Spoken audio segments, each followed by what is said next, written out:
Bu, maaf Bu, jaketnya dilepas aja Bu. Ini ditinggal ya. Ya.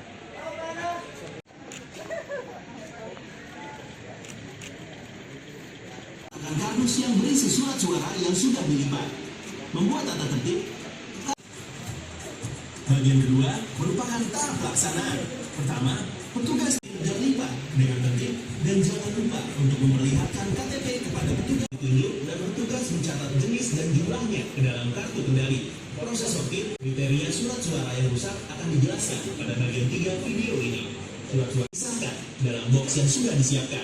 Surat suara yang telah dilipat kemudian diikat dengan karet gelang memilah berisikan 25 surat suara untuk surat suara pilpres telah disiapkan.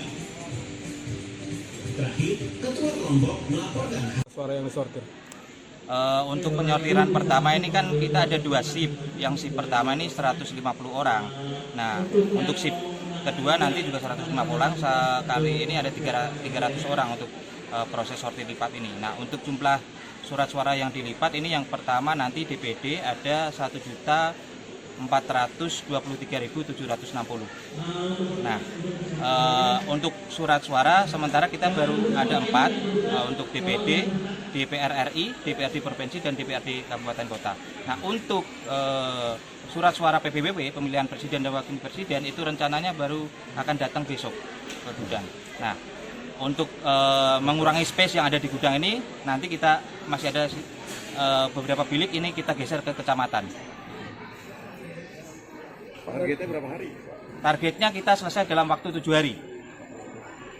Untuk proses pengamanan sendiri itu dari petugasnya sendiri dicek dari mana sampai gimana dulu? Nah, untuk pertama untuk pengamanan dari petugas itu disortir dari sipol dulu. Apakah mereka terdaftar di sipol atau enggak?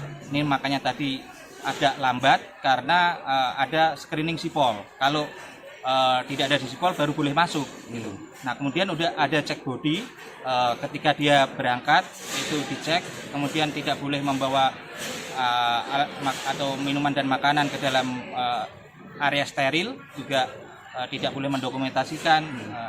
Nanti juga keluarnya dilakukan cek body setelah mereka selesai. Nah, kalau menggunakan alat bantu misalnya penggaris atau boleh bantu, untuk keperluan proses sortir lipat itu diperbolehkan.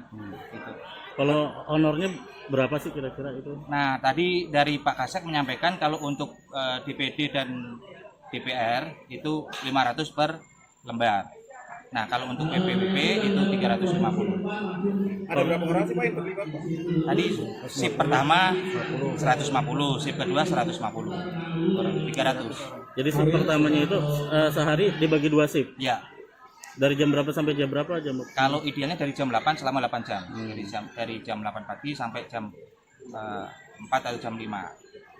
Nah, nanti surat, kedua lanjut. untuk surat suara yang ada cuma baru 4 gitu Pak? Ya, untuk yang besok belum masuk lagi. Yang belum DPRD PPWP. Depok. PPWP, pemilihan presiden dan wakil presiden. Besok baru datang. Tadi terkait pemeriksaan petugas itu diperiksa kuku, maksudnya apa sih? Nah, itu kan untuk menghindari kalau ini kan rawan kalau kuku panjang kena kertas bisa tergores atau bisa menjadi surat suara itu rusak, sehingga bagi yang kukunya panjang itu diminta dipotong saat itu juga. Kemudian kalau memakai cincin, batu cincin atau apa juga harus dilepas. Jadi tangannya juga harus steril supaya menghindari kesalahan dalam proses pelipatan. Kalau alat bantu meliputi apa aja sih, Pak? Ada penggaris mungkin bisa untuk apa namanya itu tadi kayak botol atau ini untuk membuat pelipatan ini menjadi rapi. Jelajahi cara baru mendapatkan informasi. Download Metro TV Extend sekarang.